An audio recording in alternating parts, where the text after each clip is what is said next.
London's police chief says the use of force by city and university campus police to arrest a student that was captured on private video was not excessive.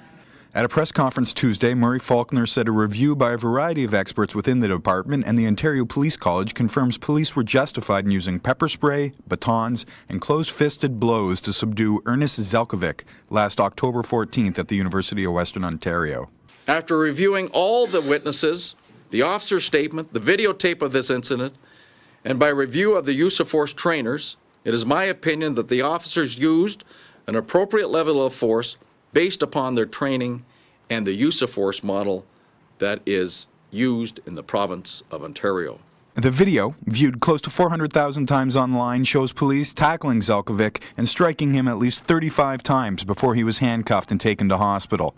Zelkovic was later charged with mischief, resisting arrest, escaping lawful custody, and assaulting a police officer. But those charges were stayed in court last Thursday, provided he fulfills the requirements of a mental health diversion program. Faulkner said what the public sees on video doesn't put the arrest in context, noting the confrontation with campus police and soon after city police began on the 8th floor of the Social Sciences building, when a man confronted a professor in his office, declaring it was his office and that he was the head of the criminology department.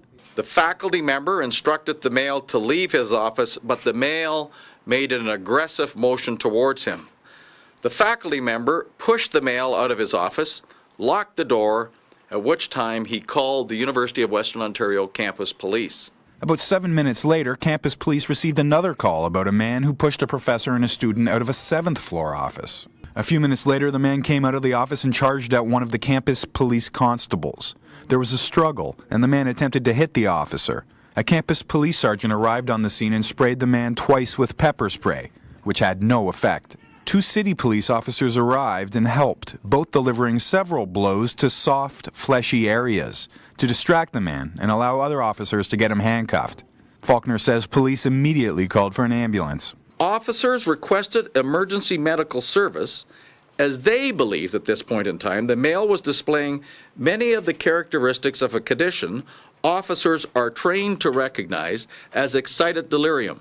Faulkner says the use of force is never pretty, and adds that it's not unusual for people with mental illness to first come into conflict with police, and the court is the mechanism that gets them the medical attention they need. For the London Free Press, I'm Mike Knoll.